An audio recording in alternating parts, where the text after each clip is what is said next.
Olá, boa tarde. Portugal tem desenvolvido ao longo dos anos uma cooperação para a educação forte, estável e bem-sucedida com os PALOP.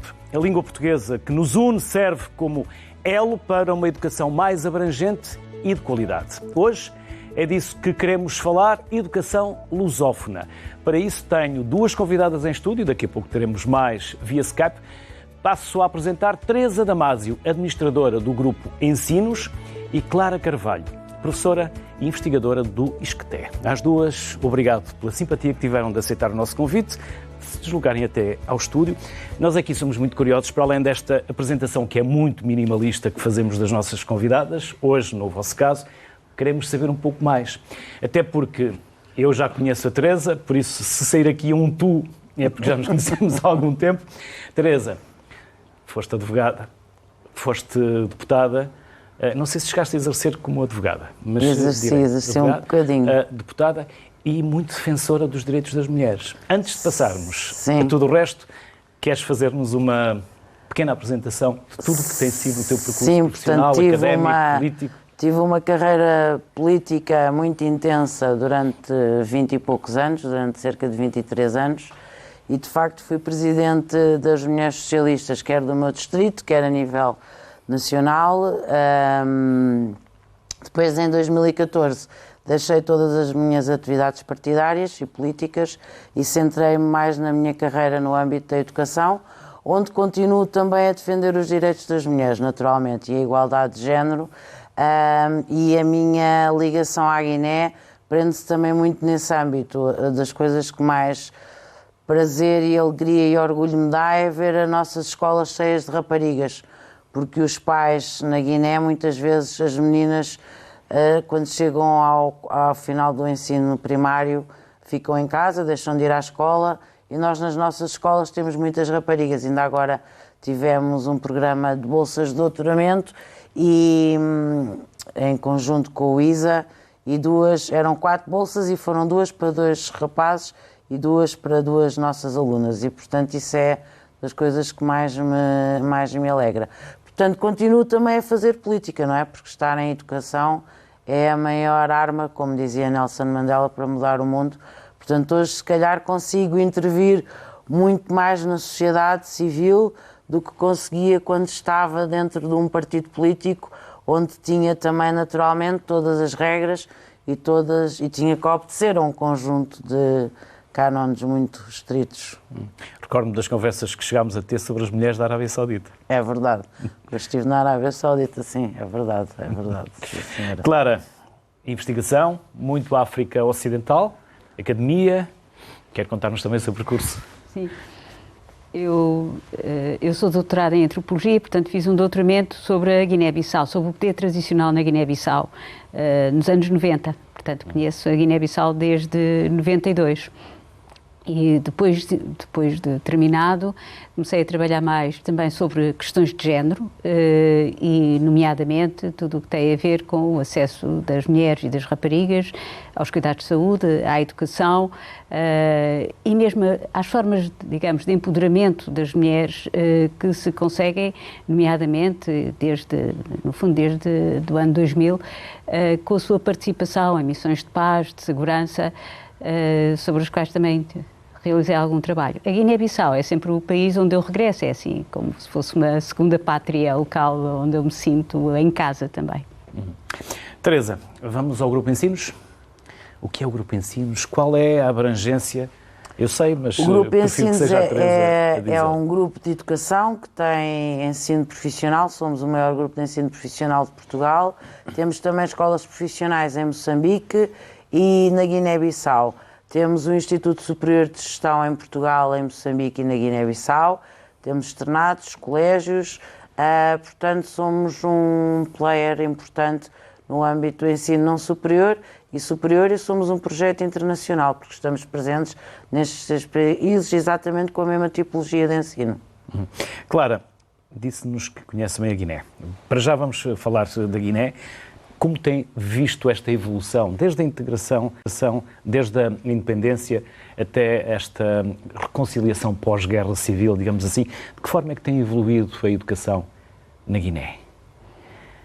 Até porque houve alguns avanços e depois alguns retrocessos. Falar-nos desde a independência, eu acho que a primeira coisa que nós temos que nos lembrar era de que havia, digamos, como utopia de um determinado tipo de ensino, aquilo a que chamavam a educação militante, lançada por Amílcar Cabral, entre outros, e que acabou por nunca funcionar realmente. E aquilo que nós temos vindo a assistir é que algumas experiências, que inclusive vinham do período de libertação, não correram assim tão bem quanto isso. Em conjunto com uma colega minha, a professora Antónia Barreto, do Instituto Politécnico de Leiria, nós fizemos a avaliação da cooperação portuguesa na área do ensino em 2017. E isso deu-nos a oportunidade, de facto, de entrevistar e de conhecer de uma forma relativamente aprofundada qual é que é o panorama em todo o país. E o que eu lhe posso dizer em 2017 é que não é um grande panorama. Aquilo que é o chamado ensino público fora de Bissau é habitualmente muito, muito fraco.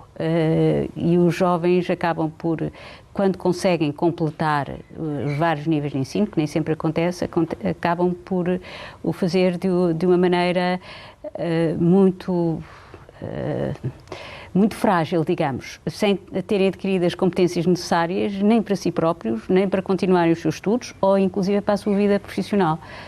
E eu diria, inclusive, que aqui uma grande parte do problema é precisamente o domínio da língua portuguesa, porque é uma opção de Amílcar Cabral, ensinar em língua portuguesa, que é uma língua internacional, que o fazia distinguir no quadro francófono, onde a Guiné se insere, mas que, em boa verdade, não é a língua materna para a maioria dos estudantes. E nisto resulta que, quando os jovens chegam, de facto, à escola, estão a ser ensinados uma língua que eles não dominam e que vão sempre dominar muito, muito mal. Eu sou professora do ISCTE e, quando nos chegam estes alunos que vêm da Guiné, e cada vez vêm mais, infelizmente, mas a verdade é que o principal problema com que eles se deparam tem precisamente a ver com as dificuldades do conhecimento da língua. Mas isto é ao nível universitário. O grande problema coloca-se a níveis mais básicos, onde os jovens não conseguem sequer adquirir competências mínimas, nem de literacia, nem de numeracia, porque não entendem aquilo que está a ser feito. Para além de terem que se deslocar para os centros urbanos, porque não têm infraestruturas no interior. Depende. Hoje em dia há um grande esforço que tem sido feito um bocadinho em todo o mundo, e em África não é exceção, apesar da África ser sempre o continente, e sobretudo a África subsaariana, é sempre o continente com os piores índices de acesso à educação em todo o mundo. Mas, apesar de tudo, tem sido feito um grande esforço desde 2020, desde o ano 2000, no sentido de integrar toda a população e todos terem acesso ao ensino primário e por aí fora. Agora, depende das condições em que este ensino primário é realizado. E essas são, de facto, muito, muito más. Basta apanharmos a estrada principal na Guiné-Bissau, entre Bissau e Gabu, para encontrarmos várias tabancas, várias aldeias, em que as escolas que existem são as chamadas escolas comunitárias e, portanto, elas nascem da vontade da comunidade e dos pais a pagarem para terem ensino. Só que isto não cobre tudo. Os professores são jovens que são recrutados localmente, as condições de ensino são péssimas e, de facto, é um pouco um entretém para os jovens. Portanto, estes níveis básicos, não é que os jovens não vão à escola, é que as condições em que eles vão à escola e aquilo que lhes é ensinado não é o que é necessário. Está claro que temos depois toda uma grande massa de população, e são países que têm taxas de crescimento na ordem dos 4% e superiores, 4,7% na Guiné-Bissau. Estas taxas de crescimento fazem com que haja, obviamente, uma grande massa de jovens que vão chegar à universidade ou que vão chegar ao ensino vocacional, técnico e profissional. E o que é ótimo, porque é de facto disso que se necessita em países em desenvolvimento, como é o caso da Guiné-Bissau. Mas estes jovens vão chegar com muitas falhas na sua aprendizagem e essas falhas terão que ser colmatadas, pelo menos ao nível daquilo que é um ensino ao nível do secundário ou mesmo um ensino ao nível do ensino superior. E é difícil, nessa altura, conseguir-se lá chegar, conseguir-se, de facto, que tenham competências para aprender. Teresa, quando decidiram que a África era... Nós não estamos a falar de um negócio, estamos a falar de uma comunidade de 250 milhões, um espaço lusófono. Quando decidiram intervir, quando decidiram apostar em África, no caso, ou noutros países nós do espaço lusófono? O primeiro projeto onde abrimos e onde ainda estamos foi em Moçambique. E aquilo que nos levou a abrir em todos estes países foram sempre convites que nos foram feitos por parte daqueles que são hoje os nossos parceiros locais para ensinarmos em língua portuguesa. Tal como a professora referia que Amilcar Cabral decidiu ensinar em língua portuguesa, nós entendemos que a língua portuguesa é o maior património que une todos os lusófonos e, de facto, devemos fazer tudo ao nosso alcance para promover a lusofonia. E promover a lusofonia implica entender a educação como a maior arma para mudar o mundo. Portanto, nós, através dos nossos projetos educativos, veja-se o exemplo da Guiné-Bissau, ou veja-se o exemplo de Angola, onde estamos no Huambo, que é uma das zonas, se quisermos, mais complexas de Angola. Nós conseguimos operar dando-nos bem com todas as forças que estão no terreno. E o mesmo na Guiné, nós nunca encerramos, nem durante a pandemia, nós encerramos as nossas instituições. Em Angola, encerramos porque foi obrigatório. Mas na Guiné não encerramos, passámos automaticamente para o ensino digital. Pode-me responder, ensino digital na Guiné, deve estar a mentir, não é? Mas ensino digital fizemos com telemóveis, fizemos WhatsApp, videochamadas. Portanto, há muitas formas, fizemos através do computador, gravávamos em YouTube conteúdos, às vezes conseguíamos mesmo ter Zoom, enfim, a banda é difícil porque nem todos os alunos têm internet, mas com o WhatsApp era mais fácil. Portanto, basicamente aquilo que nós entendemos é que as nossas escolas são espaços onde nós permitimos que todas as pessoas estejam lá, desde que respeitem a religião, a política e sejam espaços laicos, portanto, onde todas as pessoas são permitidas desde que respeitem os direitos humanos. E eu acho que essa tem sido a chave do nosso sucesso. Nós estamos no Brasil, no Rio de Janeiro, em São Paulo, em Salvador da Bahia, estamos no Mindelo, estamos na praia, em Cabo Verde, estamos em Bissau, estamos em Moçambique, em Maputo e em várias cidades do país. Fomos agora afetados também, tivemos que fechar em Nampula por causa desta questão que está a acontecer no norte de Moçambique. E estamos no Huambo e vamos agora abrir em Luanda. Portanto, acho que essa é a grande chave. E muitas vezes... Timor. E em Timor nunca ainda tivemos não. Em Timor, não. Nem passa pelos vossos objetivos? Não. Nós temos muitos convites para abrir em Timor e em São Tomé e Príncipe. Mas aquilo que nós preferimos fazer é ter estudantes desses países na nossa universidade em Lisboa. Timor é muito longe e São Tomé, estamos na Guiné, estamos em Angola. Já há universidades e escolas em São Tomé, não nos parece que seja viável abrirmos nesses países, apesar dos convites que temos. E, portanto, parece-nos que a maior vitória que algum ser humano pode ter é ter uma escola aberta e ter pessoas felizes a estudarem lá. E é isso que nós fazemos e essa tem sido a chave do nosso sucesso.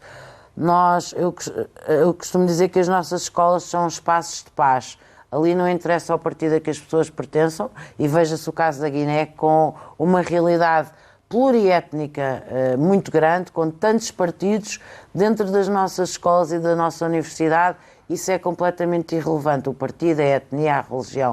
O que importa é que estão todos ali a estudar porque querem ser alguém na vida e sabem que só poderão atingir os seus objetivos e contribuir para o desenvolvimento do seu país através da educação.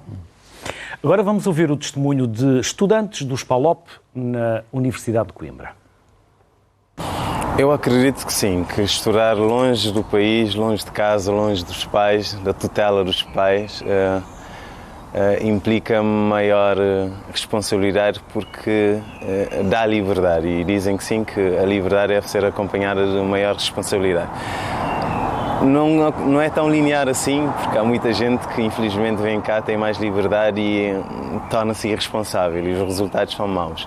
Mas eu acho que no geral é o que acontece. Portanto, quando temos mais autonomia, percebemos que temos mais de nós mesmos e temos que ter essa disciplina, essa exigência para connosco mesmos, para fazer as coisas corretas, para tomar as decisões certas. E eu acho que sim, que ao percebermos a importância de cada decisão que tomamos, começamos a ter a noção que é preciso ser muito responsável para que as coisas funcionem, para que consigamos atingir os objetivos.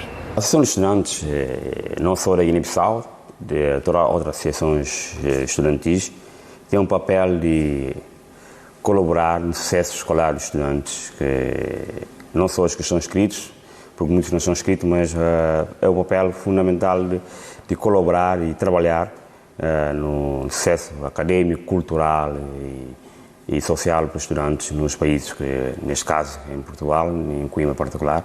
Este papel da Associação, permitindo com que os estudantes consigam ter sucesso escolar e terminar o curso no tempo recorde. Este é o principal papel de uma associação de estudantes e o próprio consta no nosso estatuto, nos primeiros artigos com o objetivo da associação, é ajudar os estudantes a conseguir ter sucesso no seu percurso escolar.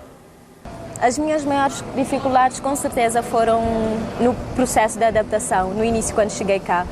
Porque nós saímos do nosso país para vir para aqui, não sabemos o que vamos encontrar, não sabemos o que vamos enfrentar, tem o conceito do medo também, porque digamos que nós vamos deixar de ser crianças para passar a ser adultos que vivem por conta própria, que vivem por si. Isso acaba por dar-nos mais pressão. E depois que, ao chegar aqui com o processo de adaptação, é uma realidade diferente, é uma vida diferente, uma cultura diferente, e esse processo não é fácil. Não é fácil, e se não encontrarmos pessoas que nos ajudem a ultrapassar, que nos ajudem em tudo que for preciso, é realmente muito difícil. A outra maior dificuldade foi em termos de acompanhamento no ensino, porque aqui o ensino é mais avançado do que em Cabo Verde e nós chegamos aqui, não chegamos preparados o suficiente para lidar com isso, porque os alunos de cá saem já da secundária preparados para entrar na universidade e nós, quando chegamos aqui, é tudo novo para nós não estamos preparados, não tivemos esse preparo, o ensino aqui é mais avançado, vai exigir mais de nós e é essa correria em tentar acompanhar, tentar apanhar o ritmo, e é difícil, mas realmente com muito esforço e dedicação nós conseguimos. A adaptação, assim como a minha chegada, também foi pacífica, considero. Eu fiquei alojado durante os meus primeiros 3 anos numa residência estudantil e já tinha tido essa experiência quando estudava o 11º e 12º na cidade da Praia. Portanto, também vivia numa residência estudantil, Madre Teresa Calcutá. Portanto, já me tinha adaptado a esse tipo de ambiente. Então foi pacífico e foi bom porque a maioria dos residentes era portuguesa e tive a minha primeira oportunidade para interagir com os naturais de cá, digamos assim, conhecer melhor a cultura e começar a adaptar. Por outro lado, já havia uma comunidade bastante significativa de estudantes cabo-verdianos aqui em Coimbra. Isso, de alguma forma, impediu que houvesse uma descontinuidade em termos de rotina social, digamos assim. Portanto, continuei a falar crioulo, conviver com pessoas e, de alguma forma, a cultura cabo-verdiana não ficou tão distante assim. De certa forma, não possibilitou que eu me integrasse ainda mais na sociedade portuguesa, na comunidade académica portuguesa, portanto, geral. Mas acabou também por facilitar a minha adaptação aqui. A única dificuldade, se calhar, tem mais a ver com o clima. Isso sim levei algum tempo a habituar-me ao frio e à chuva fria.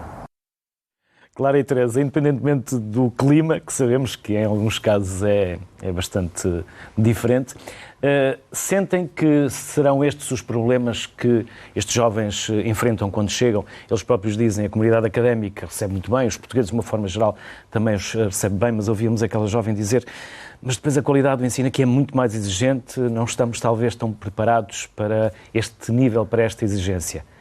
A pergunta é para as duas, Clara, pode ser? Aquela jovem vinha de Cabo Verde e o ensino em Cabo Verde é bom.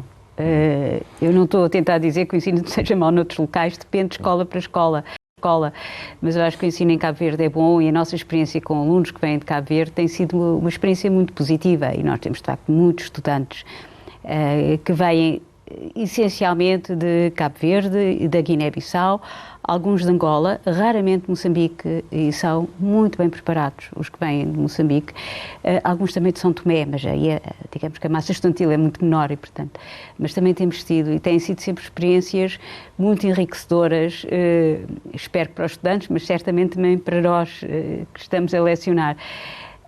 Agora, eu volto a dizer a mesma coisa, depende muito do nível de ensino, e depende muito das escolas que estes jovens frequentaram à partida.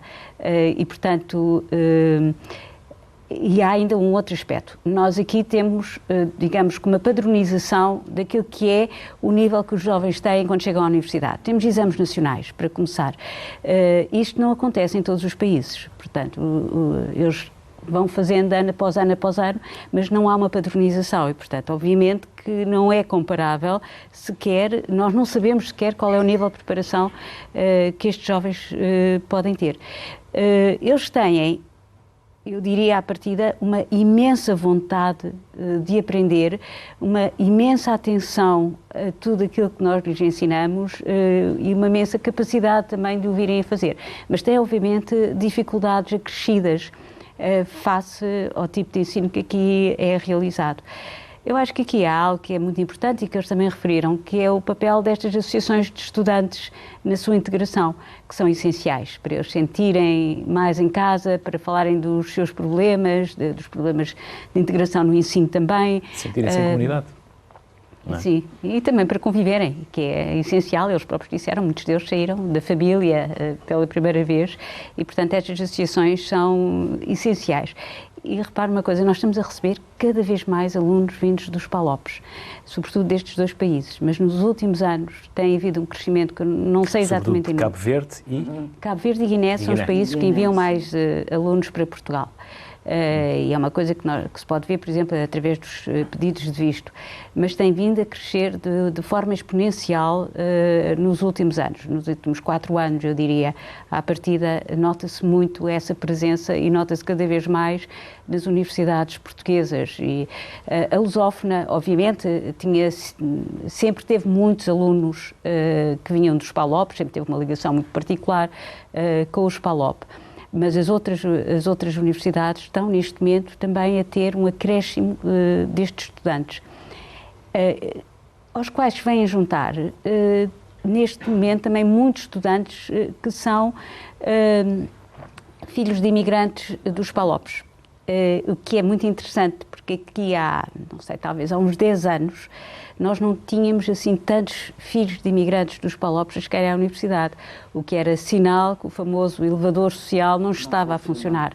E neste momento já temos, o que é muito bom, o que é de facto muito bom. E portanto, começamos a ter também um público muito mais ligado aos PALOPs nas universidades portuguesas, o que eu acho que é um grande avanço. Teresa? Acho que das coisas que eles têm mais dificuldades é a adaptação em termos do meio, não é? O clima, as diferenças sociais, a forma como se está em comunidade aqui e como se está nesses países. E depois, claramente, há uma grande dificuldade com a língua portuguesa. Têm sempre muitas dificuldades, eu diria, excluindo os alunos cabo-verdianos, todos estes alunos têm sérias dificuldades na língua portuguesa.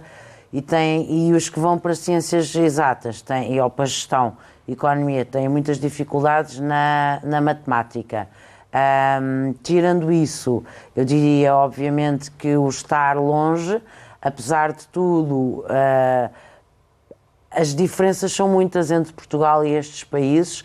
O nosso nível de desenvolvimento foi mais rápido que o que se está a passar nestes países, eu excluiria Cabo Verde desta análise. E, portanto, há aqui um conjunto de variáveis muito grandes que faz com que estes alunos tenham todas estas dificuldades. Gostava de referir, de enfatizar aquilo que a professora disse. O papel destas associações é fundamental. Tenho a alegria de as conhecer a quase todas e trabalhar com elas. Fazem um trabalho fantástico. E depois existem associações nacionais, existem associações por regiões. Portanto, um aluno que venha, sei lá, de Bafatá, por exemplo, tem a Associação de Estudantes de Bafatá e depois tem a Associação de Estudantes da Guiné-Bissau, que ainda tiveram a sua tomada de posse este fim de semana, da nova associação. Portanto, eles têm diferentes níveis de integração. Ou seja, quando eles chegam cá, apesar de todas as diferenças, a sua proximidade com a terra natal é tão grande que eles nunca se desligam completamente do seu espaço de origem. Depois, o que é absolutamente notável nestes estudantes, mesmo que vão para sítios onde não existem associações, que eu acho que em Portugal existem em todas as universidades, é a resiliência destas pessoas. Eu acho que é verdadeiramente notável a vontade que eles têm de vencer. Regra geral, estamos a falar de pessoas que saem bem preparadas. É preciso notarmos que muitas destas pessoas têm vários trabalhos para conseguir sobreviver, fazem um esforço muito grande e, em comparação com o estudante português, quando acabam o seu curso, dão muito valor ao curso que tiraram e passaram sérias dificuldades, tanto do ponto de vista económico como social, para o tirarem. Portanto, são pessoas que creio que são de uma enorme nobreza humana e que devemos efetivamente valorizar. Estamos a assistir também a outra coisa, por exemplo, na Guiné. Estes estudantes estão quase todos a regressar ao seu país. É muito bom vermos este movimento. Antigamente eles ficavam. Hoje, não sei se é desta ligação com as associações, depois fazem conferências, fazem muitas iniciativas, mesmo gastronómicas, mas eles todos mantêm os laços com a sua terra natal, eles estão todos a regressar, o que considero muito bom para o país, obviamente. E esse deve ser um grande objetivo. Nunca retirar os cérebros, mas empoderar os cérebros para o cérebro regressar e empoderar o seu país. Teresa Clara, vamos juntar à sociedade civil o Rui Pedrosa, que é presidente do Instituto Politécnico de Leiria. Olá, Rui. Boa tarde. Não sei se está a ouvir. Agora sim. Olá, boa tarde. Boa tarde, Rui. Já acompanhou aqui a conversa ao longo destes minutos que estava à escuta. Merece-lhe algum comentário aquilo que já aqui falámos ou podemos falar da vossa realidade? Pode começar por onde quiser. Muito bem. Em primeiro lugar, muito obrigado pelo convite. É um gosto estar aqui uma vez mais neste programa, que de facto é um programa importante e que traz alguns temas de discussão relevantes para a sociedade de modo transversal. Não, só dar nota que de facto temos vindo a colaborar, a professora Clara transmitiu isso, a relação com a professora Antónia Barreto, esta relação que temos felizmente vários projetos com várias instituições de ensino superior, mas em particular também aqui com o ISCTE, nesta dimensão da educação, tem sido um trabalho importante e dizer que subscrevo basicamente o que foi transmitido nas alguns constrangimentos e algumas dificuldades na integração, na adaptação, o tema da língua e que temos que ter de facto estratégias para essa mesma integração dos estudantes cá e depois todos os projetos na área da cooperação para o desenvolvimento, desde o pré-escolar ou à inclusão, em que também começar a trabalhar de forma mais precoce possível na intervenção do ponto de vista da cooperação nos diferentes países.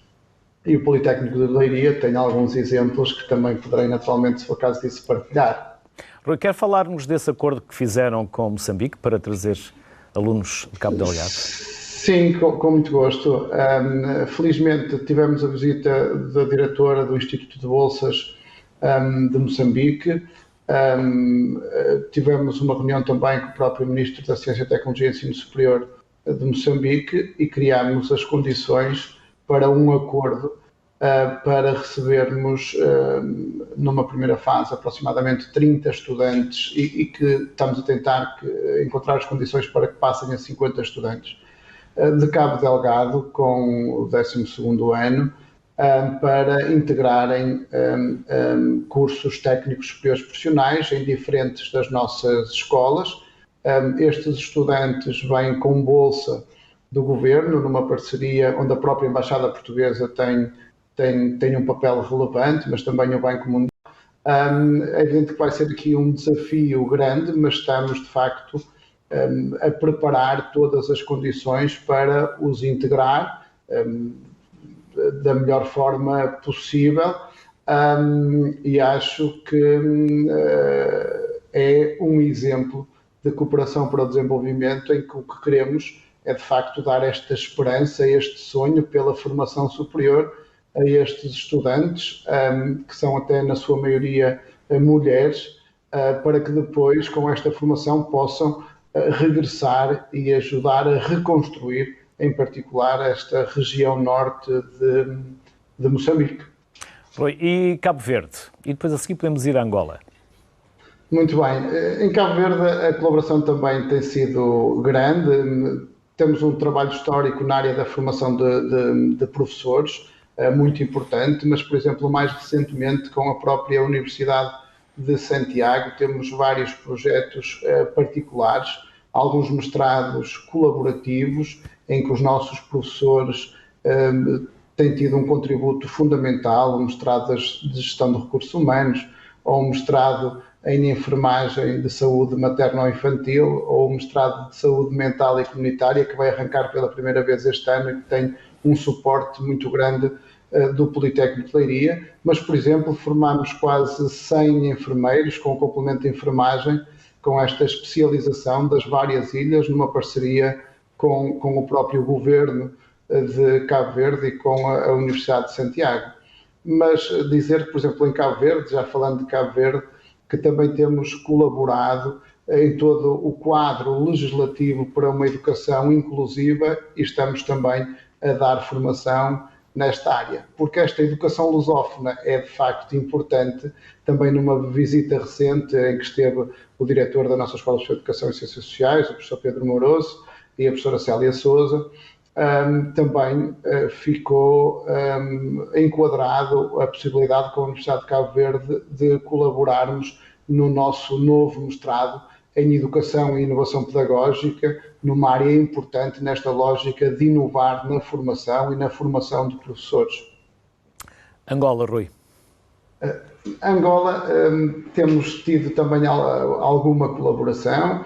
Há um projeto importante de colaboração entre o Conselho Coordenador dos Institutos Politécnicos, o CSISP, e o Instituto de Camões, para adaptação dos currícula dos cursos técnicos superiores em várias universidades, e o Politécnico de Leiria tem a responsabilidade, e já o fez, e neste momento está a monitorizar e a acompanhar o sucesso destes cursos técnicos superiores profissionais, semelhantes aos nossos, na área das construções civis, e tem sido um projeto também de sucesso. Se me permite, gostava de destacar também, porque falando de Moçambique, depois também até de Santo Tomé, temos tido agora muito recentemente, e também com a colaboração da professora Antónia Barreto, um trabalho na área do pré-escolar, não só na formação, mas também na construção de manuais de suporte adaptados às necessidades e ao contexto, algo também que tem tido resultados não só em Moçambique, em duas províncias particulares, mas também em Santo Tomé. Aqui em Moçambique também o programa Supera-te, porque há bocado falaram, e muito bem, quer a Teresa, quer a Clara, esta importância da integração e de dar cada vez mais capacidade às mulheres e à oportunidade das mulheres nestes países. Também um trabalho que temos feito, em particular no norte de Moçambique, de formação e capacitação para as estudantes para que possam estar melhor preparadas para os exames nacionais na área mais tecnológica, para que também mais mulheres cheguem ao ensino superior e também nas áreas tecnológicas. Este programa que se chama Supera-te, que é também importante para o Politécnico de Leiria e com este foco num contexto relevante no norte de Moçambique. Rui, muito obrigado pela simpatia, parabéns pelo trabalho que têm desenvolvido. Um bom ano, com muita saúde. Muito Até uma obrigado, próxima. igualmente, Obrigado. foi um gosto. Obrigado. Obrigado por este regresso. Obrigado, Rui. De Leiria para a Guiné-Bissau, por isso vamos chamar também à conversa Martilene dos Santos. Martilene dos Santos é administrador do Instituto Superior de Gestão e Administração Pública da Guiné-Bissau. Olá, Martilene. Bem-vindo. Olá, muito boa tarde. Boa tarde.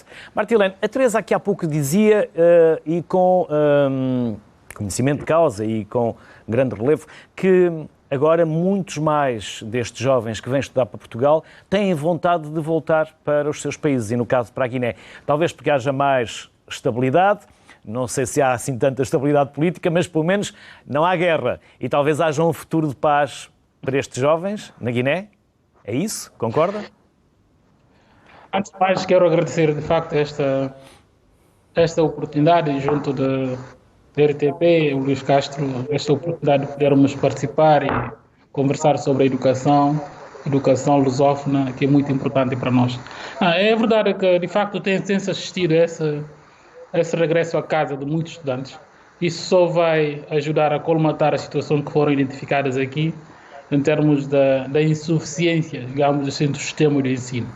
Mas temos tido um trabalho intenso e contínuo na sensibilização e na criação do mercado em termos laboral, porque é verdade que as pessoas, quando terminam, têm que ter alguma perspectiva de emprego, né?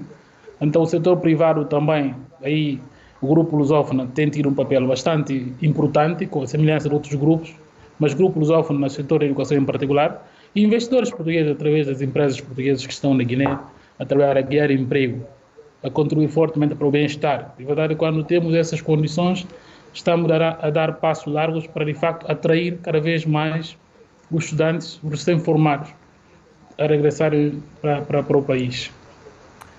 Isso, como dizia o Gandhi, nós temos que ter a mudança, né? Sim.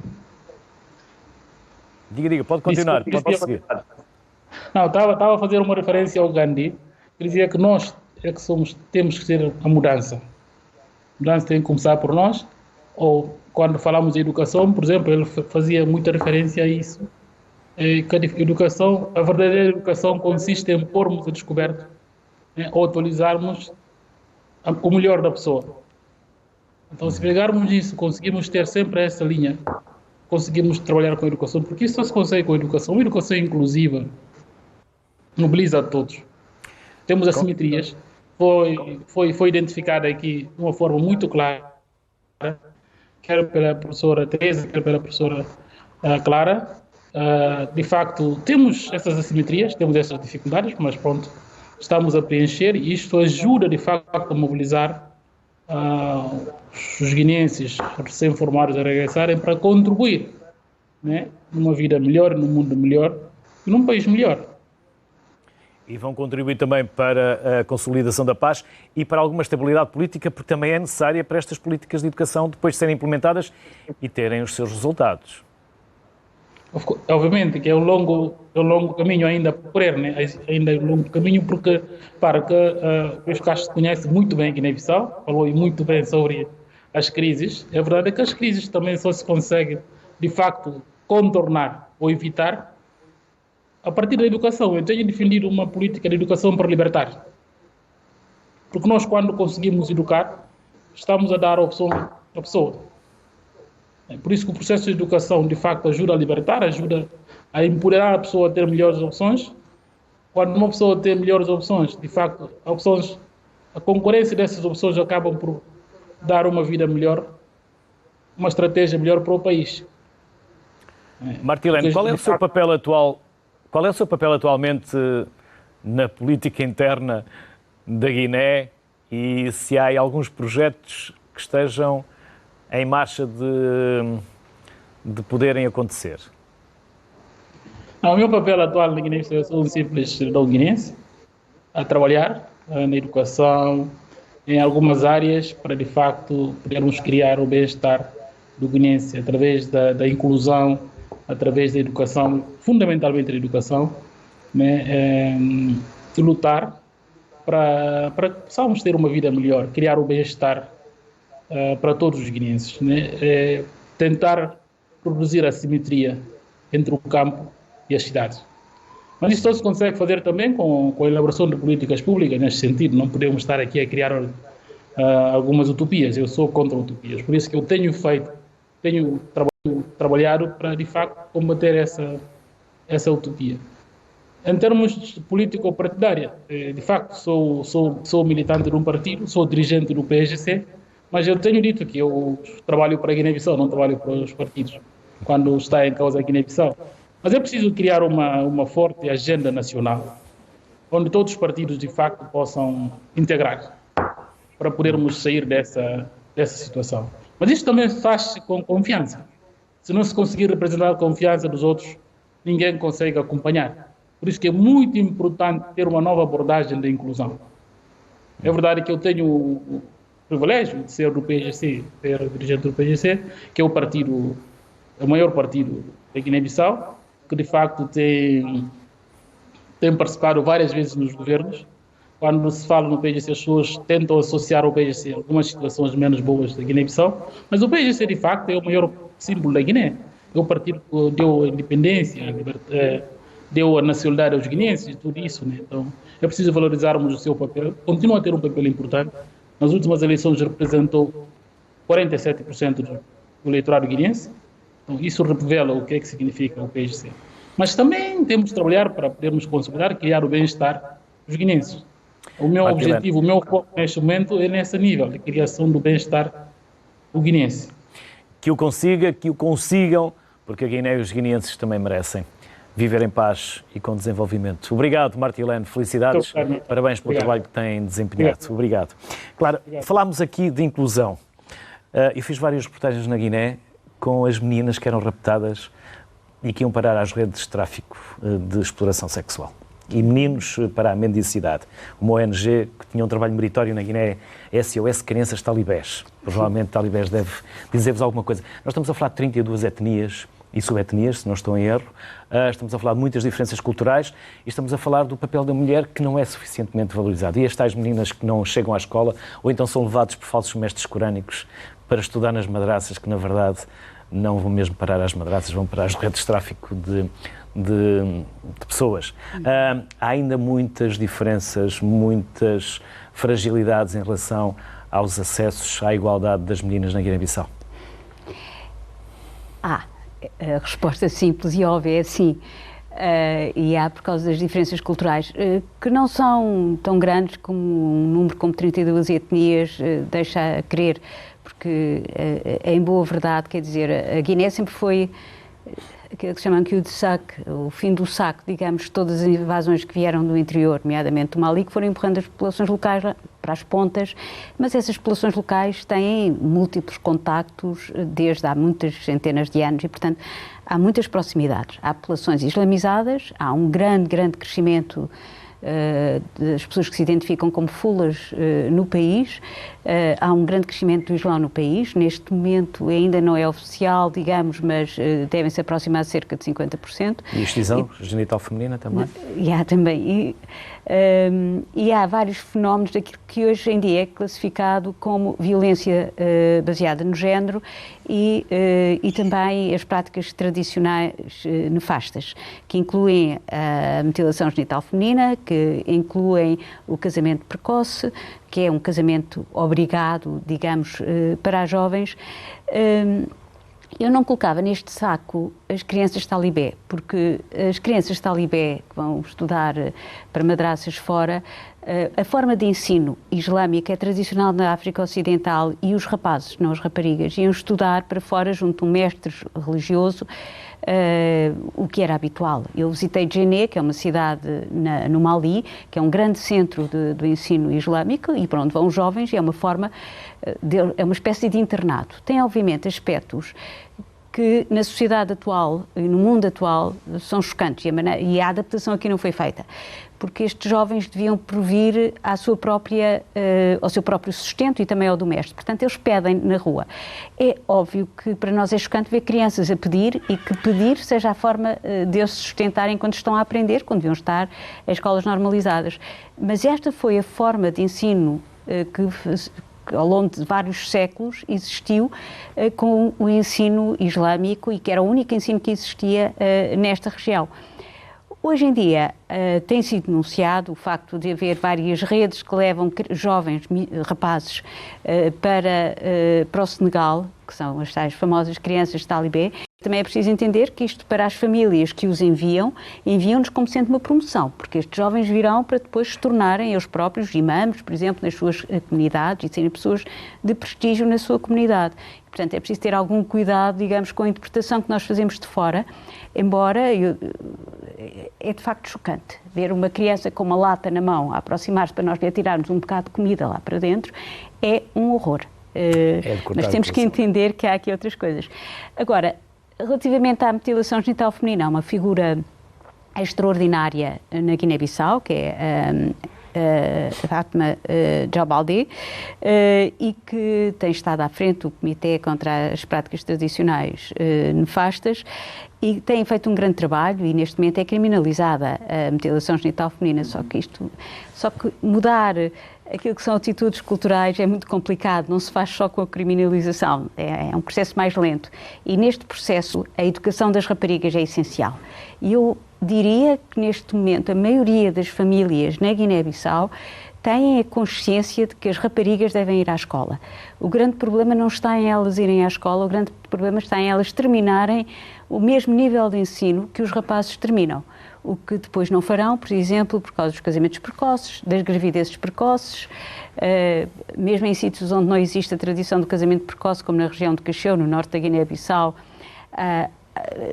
quando vem a época da apanha do caju, as jovens saem da escola e há muito mais convívio, etc. E também a maternidade é muito mais valorizada do que nos chamados países desenvolvidos, que têm outras expectativas para as mulheres e portanto, elas facilmente engravidam nessa altura e facilmente saem da escola nessa situação. Portanto, há aqui toda uma série de mudanças, nomeadamente aceitar crianças, jovens com filhos também têm direito e devem continuar a terminar o seu percurso escolar. E eu estou pessoalmente convencida que só este percurso escolar investido e bem feito e com um futuro, e daí a importância do ensino vocacional nos países em desenvolvimento, só isso é que poderá ajudar de facto a mudar as mentalidades e a alterar estas situações que são de facto situações de violência baseada no género. Vamos convidar mais duas vozes, para já Rui da Silva, é investigador e presidente da direção do Centro de Estudos Africanos da Universidade do Porto. Olá, Rui. Bem-vindo. Olá, boa tarde. A cooperação portuguesa é sempre de valorizar e de divulgar, porque tem um impacto tremendo. Só quem está lá é que muitas das vezes percebe a importância desta cooperação. Sim, de facto a cooperação portuguesa tem um papel muito importante no espaço dos países de língua oficial portuguesa, mas, por exemplo, e os convidados têm falado bastante da Guiné-Bissau, e a Guiné-Bissau é também um país que eu estudo, e até, digamos, em relação à cooperação portuguesa, o país que eu estudei mais nesta relação até foi a Guiné-Bissau, e, por exemplo, a cooperação portuguesa teve um papel crucial na introdução da informática nas escolas do ensino secundário na Guiné-Bissau, por exemplo. Mas, se calhar, voltando um pouco atrás, e alguns aspectos já foram falando aqui, e outro aspecto, se calhar, menos positivo e que necessitamos melhorar é esta questão da lusofonia, e quando olhamos para a lusofonia pensamos só na língua portuguesa e esquecemos-nos da diversidade linguística, não é? Que está relacionada à diversidade também cultural que vocês falaram no início, e esta é capaz de ser, digamos, a grande reflexão que nós devemos ter com o papel da língua, que é o papel da língua, não é? Que Portugal é o único país, pelo menos que eu conheça, que coloca como o fim estratégico da sua cooperação para o desenvolvimento a língua, e, portanto, passa a estar, digamos, a cooperação para o desenvolvimento subsidiária da língua e não ao contrário, e este uso da língua como, digamos, um soft power da cooperação portuguesa acaba um bocadinho por ser limitador quando olhamos para os objetivos, e acaba por ser digamos, um sistema de poder simbólico no âmbito da língua. Mas a cooperação, não obstante este mas que eu coloquei aqui da língua, a cooperação portuguesa tem de facto um papel importante, e o investimento que tem feito ao longo desde a sua criação, e o colocando como fator principal e estratégico o apoio ao setor da educação. E no caso, por exemplo, voltando à Guiné-Bissau, nota-se, digamos, esse impacto da cooperação portuguesa, digamos agora a parte da lusofonia, e olharmos para a lusofonia só enquanto língua portuguesa, essa é que parece-me a mim que é a grande limitação, e tendo em conta que as convidadas falaram em Miguel Cabral, eu acho que devemos usar, digamos, o seu legado, não é? O seu legado intelectual, que é que a nossa ação precisa ser baseada na realidade, e precisamos pensar para agir e agir para pensar. E nós acho que já temos um caminho suficientemente longo para vermos que este foco apenas na língua portuguesa é limitador, não é?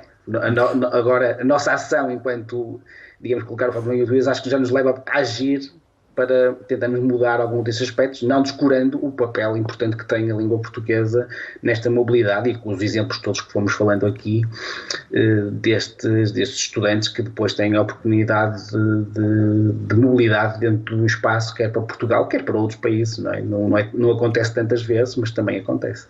Rui, de uma forma resumida, já participou em projetos de consultoria e monitorização destes processos educativos junto de outros países, para além da Guiné-Bissau. Quer resumi-los assim num minuto? O que é que trouxe como experiência, o que é que avaliou e o que é que monitorizou?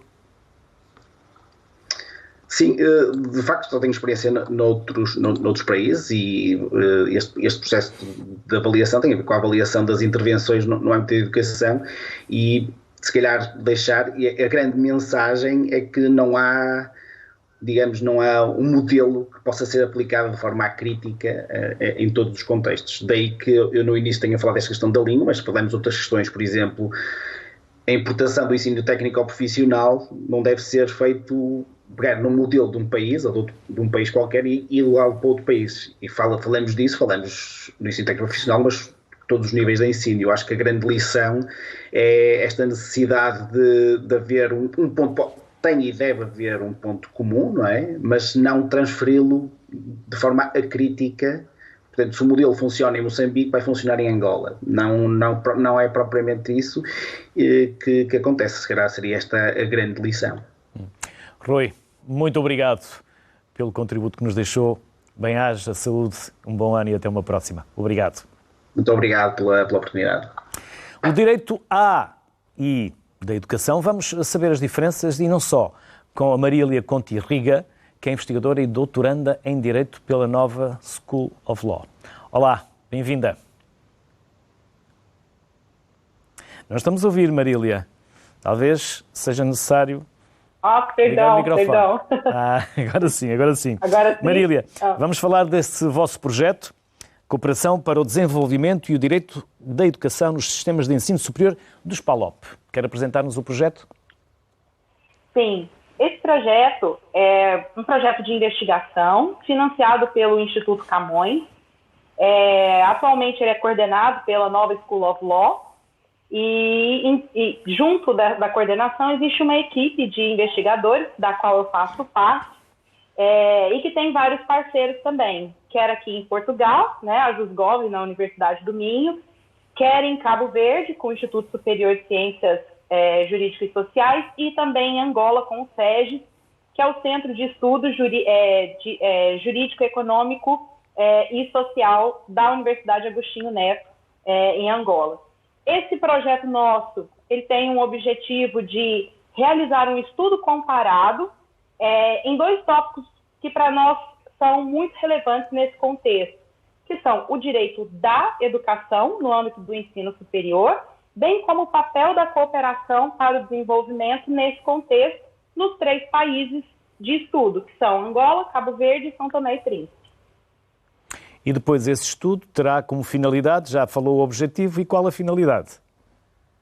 A finalidade é mapear mesmo esse direito da educação nos 3 contextos, e por direito da educação, compreendemos aí não apenas o direito à educação e o acesso à educação, mas todo o corpo legislativo que se volta à proteção e à implementação desse direito, bem como as políticas públicas, os estudos literários, os estudos doutrinários e o papel dos tribunais, inclusive, na estruturação desse direito da educação. Então, é mapear como esse direito da educação se manifesta nos 3 países, verificar como a cooperação internacional ajuda na estruturação desse direito, para que possamos ter uma contribuição, quer no âmbito acadêmico, quer no âmbito de ação mesmo da cooperação, tendo em vista que a maior parte das ações se volta ao ensino primário e secundário, e provavelmente o próximo passo a ser dado é essa cooperação no âmbito do ensino superior de uma forma mais rigorosa, mais forte. Então, o nosso intuito é fazer esse estudo para preparar mesmo e contribuir academicamente, quiçá contribuir para as próximas ações no âmbito da cooperação nesse sentido. Marília, muito obrigado, sucesso, um bom ano, saúde e até uma próxima. Obrigado. Igualmente, obrigada. Teresa, estamos a falar de realidades diferentes, contextos diferentes, como tal também modelos educativos diferentes. E professores, são locais? Não. São os professores são todos locais, todos não é? Locais. Portanto, pegando no que o professor da Universidade do Porto estava a dizer, mal vai um projeto que pega numa escola e a faz igual em todos os países, não é? Portanto, isso era... No Estado Novo é que era assim, ou numa ditadura, não é? Portanto, naturalmente que nós temos as nossas escolas, as nossas instituições de ensino, independentemente do nível, e nós temos escolas de todos os níveis, desde o berçário até ao doutoramento, em todos estes países, e naturalmente que são escolas de direito local, e adaptadas às políticas públicas daquele país e feitas dentro das necessidades do país. Portanto, de outra forma, seria algo gritante e contra a natura. Os professores são todos locais. Portanto, nós não temos Mas alguns que também estudaram cá e que já têm essa ligação ao vosso grupo? Portanto, a grande maioria dos nossos professores são nossos antigos alunos. Efetivamente é algo que nós já conseguimos fazer, já conseguimos ter em todo lado, e inclusivamente responsáveis da instituição, não é? Portanto, muitos dos nossos responsáveis são nossos antigos alunos. Portanto, isso permite-nos ter instituições onde os valores estão efetivamente empedernidos em todas as pessoas, não é? E não há aqui nenhum desvirtuamento. Nós costumamos dizer que nós não retiramos os cérebros dos países, nós potenciamos o cérebro. E nós temos aqui, todos os anos, cerca de 1000 alunos dos países africanos. Já temos do Congo, portanto, já extravasamos muito. Temos da Guiné Equatorial, da Costa do Marfim, portanto, extravasamos... Com Kinshasa, com o Brasil. Exatamente, com Kinshasa. E temos do Senegal, portanto, já extravasamos os países de língua portuguesa.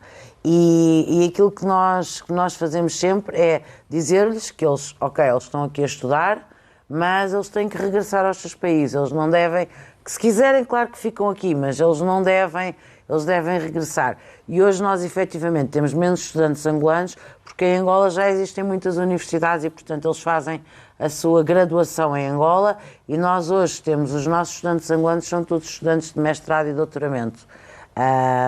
E já olham para esses países e veem professores formados cá em Portugal, governantes, políticos, gestores da administração pública. É gratificante. É muito gratificante. Até porque esses países muitas vezes têm carências nessas áreas. E em Timor também, em Timor e em São Tomé. Em São Tomé e Príncipe, quase todos os governantes foram nossos antigos alunos, não é? Os mais jovens. É de facto uma enorme alegria.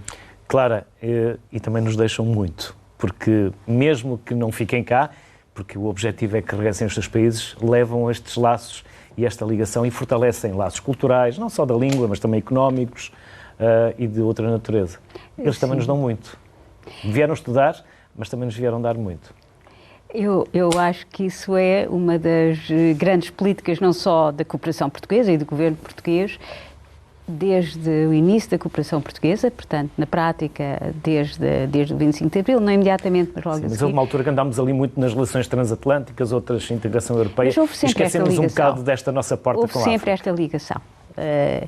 Desde o início que esta ligação com a África, obviamente, mais complicada no início, porque, em boa verdade, saiu-se de uma guerra colonial, mas desde o início que houve esta tendência e que a cooperação através do ensino e as bolsas, por exemplo, ao ensino dadas pela cooperação portuguesa, foram sempre essenciais. E aquilo que o Rui estava a dizer é que a cooperação faz-se através da formação e ela é feita não só diretamente pela cooperação portuguesa, mas também pela cooperação militar. Enfim, também é portuguesa, mas eu quero dizer que dependem de ministérios diferentes, obviamente. E, portanto, acho que todos nós temos esta experiência em todas as universidades e é para nós muito gratificante este tipo de relação, como acontece noutros países, diga-se de passagem. Todos os países sabem que a sua força é conseguirem atrair alunos para as universidades e que esses alunos regressem e que venham a fortalecer estes laços de intercâmbio. Mas eu diria que há outra coisa que me dá uma grande alegria agora, em 2021, é que, e tem a ver exatamente com o que a professora Teresa estava a dizer, é que há um desenvolvimento das instituições de ensino superior a tal nível nestes países que nós começamos a ter parcerias muito efetivas com essas mesmas universidades. E isso, para mim, pessoalmente, é muito gratificante de ver. E não são só os nossos ex-alunos, é sim o interesse em projetos comuns. Teve aqui o caso da Nova. A Nova tem tido alguns projetos pioneiros a esse nível. Nós, no ISCTE, temos neste momento um mestrado em ação humanitária que é feito com base em acordos Erasmus com a Universidade de Cabo Verde e com as pedagógicas de Moçambique e, portanto, isto é de facto um novo patamar onde nós conseguimos chegar que é muito gratificante. Clara Carvalho, Teresa Damásio, obrigado duplamente. Por um lado, por aceitarem o nosso convite, por estarem aqui connosco, dedicarem parte do vosso tempo. Obrigado também por esses laços que vocês têm ajudado a construir, por esse empoderamento que vocês têm também ajudado nesses países onde têm colaborado com mais proximidade. Bem-ajam, saúde e um bom ano. Obrigado. Obrigada. Porque a cooperação para a educação no mundo lusófono é essencial para um futuro melhor, importam mais conversas como esta, sem dúvida. Boa tarde, um bom ano para todos.